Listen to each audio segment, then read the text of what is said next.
কুষ্টিয়ায় দরপতন হয়েছে আলু, শাকসবজি ও মাছের বাজারে। আলুর দাম কেজিতে কমেছে ৬ টাকা।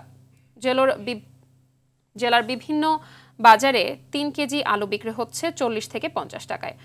কাঁচামরিচ বিক্রি হচ্ছে ৭০ টাকায়। ৪৫০ টাকার রুই মাছ বিক্রি হচ্ছে ৩৬০ টাকা কেজিতে।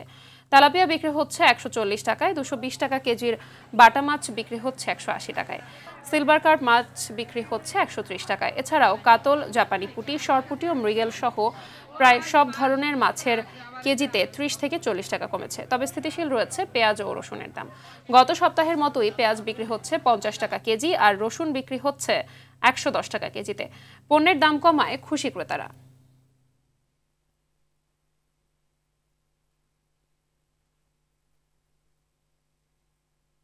আলু ৩ কেজি ৫০, ৬ কেজি ১০০। সব মাছের ২০-৩০ টাকা কম। গত থেকে বেশি গেলে ৪৫০ আসসালাম। ১ কেজি ফিটের দাম বর্তমান হচ্ছে ৮০ টাকা, আর ১ কেজি মাছের দাম হচ্ছে ৪০ টাকা ৩০ টাকা। আসলে আলুর দামটা একটু কম, তাছাড়া শাকসবজির দাম আগের মতো স্বাভাবিক আছে, কিছুটা সামান্য একটু কমছে।